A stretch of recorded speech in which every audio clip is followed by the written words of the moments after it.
Hi, meet the Golden Annual for Girls, published between 1925 and 1939, so not during any of the wars. 15 issues in all, published by Amalgamated Press in Fleetway House. Now, in 1959, Amalgamated Press was bought by the Mirror Group, and then it became Fleetway Publications. We'll talk about the Amalgamated Press and Fleetway publications in another video, I promise. There was another golden magazine for girls and boys. This was not it. Now, very singular because there was no story paper, no magazine, no comic, no picture library, no weekly, no monthly, no other publication associated with this particular title. All you had was this annual, once a year.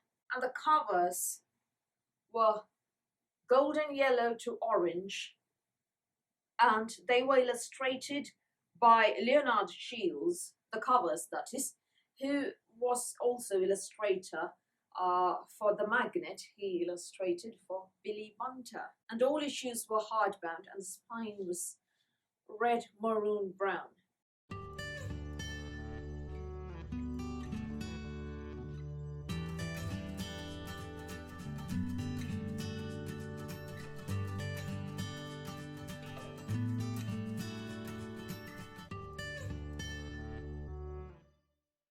Now inside there was a letter from the editor.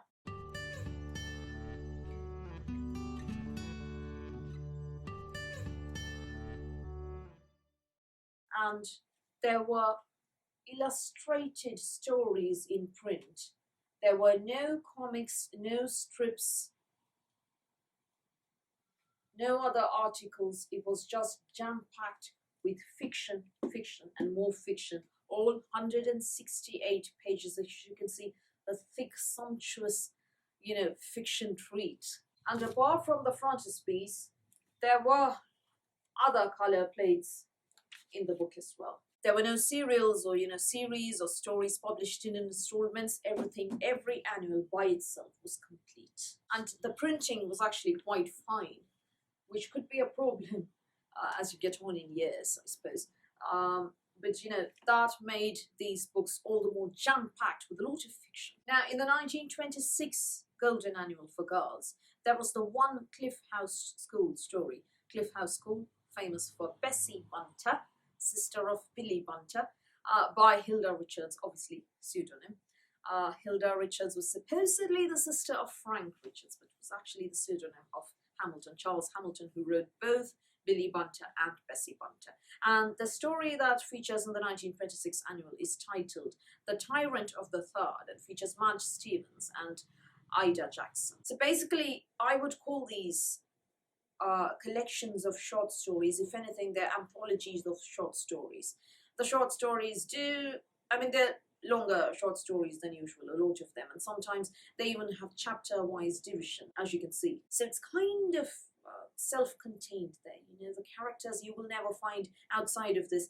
Other characters you will not find inside of this. Well, apart from the one Cliff House School story that I told you about. Everything else in here is new and fresh. But yeah, lots and lots of short stories to be read. Now, pricing. As of now, you can find these on eBooks or eBay for about £2 to £3, £4 at most.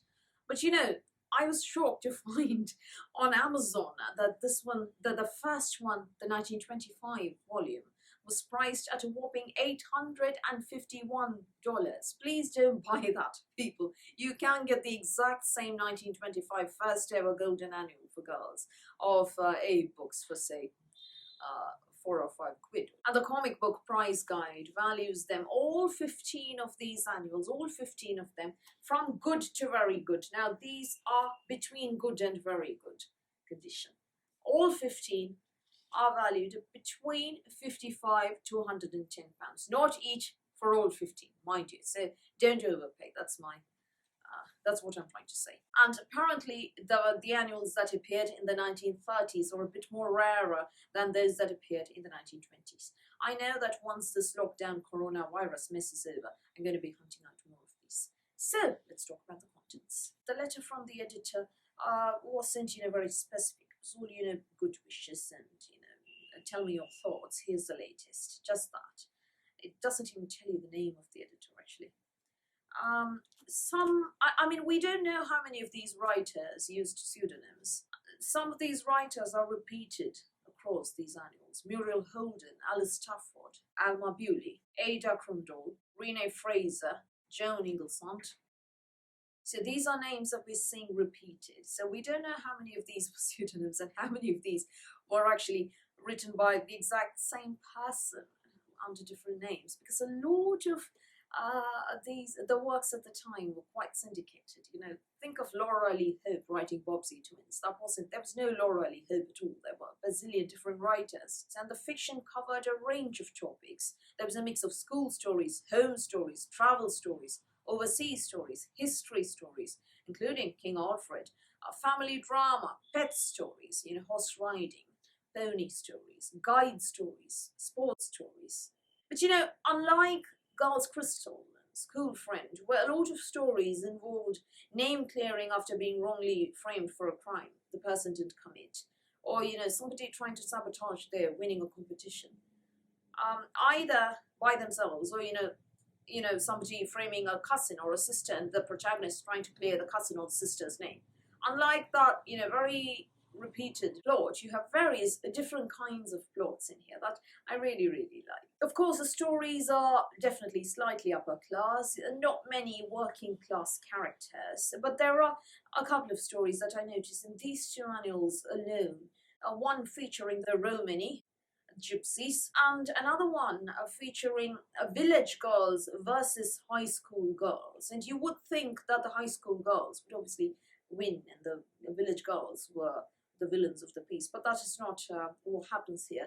In the end, the village girls decide that they'll share everything. It's about Guy Fawkes Day. They've decided to share the guy and the fireworks with the high school girls, and all's well that ends well. While there are some stereotypes associated, particularly with exotic characters, there is no superior attitude at all in these two. And the story, Her Royal Highness, features a new girl to school, dressing up, pretending to be Ranil Sahiba of the royal line of Valdistan, and she dresses up accordingly, uses grease paint and everything. This is something that we've seen in Just William a Lord. He dresses up as an exotic prince from the east and uses grease paint. I don't know, I mean, obviously we need to look at context here. At the time, no one thought about it as blackface at that time. We need to look at context here. And I think this girl just wanted the lark for the sake of it. She clearly didn't mean any harm, nor did Just William at age 11. However, this is done tastefully without poking fun at Ranil Sahiba, the actual exotic Eastern princess. There is no fun poked at her accent or the way she speaks or anything. No one pokes fun at her appearance or anything. So yeah, it's done tastefully. And all it says is, the girl was an Easterner of dusky skin, dark brown eyes, and gleaming teeth. This, then, was the first St. Margaret's girl she was destined to meet, and she was an Easterner. That's all that it says. More than racist or anything, this is classist, because in my country, I'm a princess. Is a princess to be ordered about by teachers to live with ordinary common girls? I, Ranil Sahiba of the royal line of Valdistan, a princess of the blood, shall never be treated so. If anything, it's classist and elitist. I must say that the stories in here are heartwarming, justice prevailing at the end. There's a huge mix of themes and topics and plot lines, family drama, some very, very delightful fiction. I don't want to spoil these books for anybody, but if you are somebody who likes reading a variety of fiction and enjoys your vintage annuals, I highly recommend the Golden Annual for Girls. This is actually a less known gem simply because there was no story paper, comic or weekly or monthly or periodical to go with it. All you had was the annual and nothing else. As a result, the Golden Annual for Girls does get sidelined when we are talking about collecting vintage books, or vintage annuals in particular. These make for some very enjoyable reading. I highly recommend having snacks handy because there will be a lot of eating in these books. The print is small, as I said, so yeah, you might want to get your reading glasses out. The illustrations are delightful. I do wish there had been more use of characters from, you know, more Bessie Bunter, for instance, or, you know, the Silent Three. Obviously, that belonged to School Friend. But, you know, some crossing of characters, maybe writers who wrote for other public, maybe they were there. But, you know, I feel that this is very secluded and isolated in comparison to the other annuals that we have. We don't have characters being repeated. There is no Detective Raymond and his niece. There is no Dilly Dream. So I feel that, you know, having a character who was in other annuals or other features, other periodicals in here as well would have, you know, helped people identify with these books a bit more. But yeah, Rainy Day In, need a very comfort book to read with carbs or during lockdown. Get the Golden Annual for Girls. Do not pay $851, please, people. You can get them for a couple of quid or so. Of books, off eBay, even Amazon UK, I think. But yeah, shop around. Not more than a couple of quid, please. 1925, excellent condition, maybe. The rarer or later volumes, maybe £4 or £5. But yeah, not more than that. You can get them. So, have you read the Golden Annual for Girls? If so, which years do you have? Which years have you read? Have you heard about this? Do you enjoy fiction collections put together without, you know, any periodicals, or, you know, do you like your characters to be familiar? Do tell me all of that in the comments below. So that's all from me for today. Thank you for watching this video. Please do give me a thumbs up. Please hit the subscribe button. Please do ring the notifications bell, and I'll speak to you soon.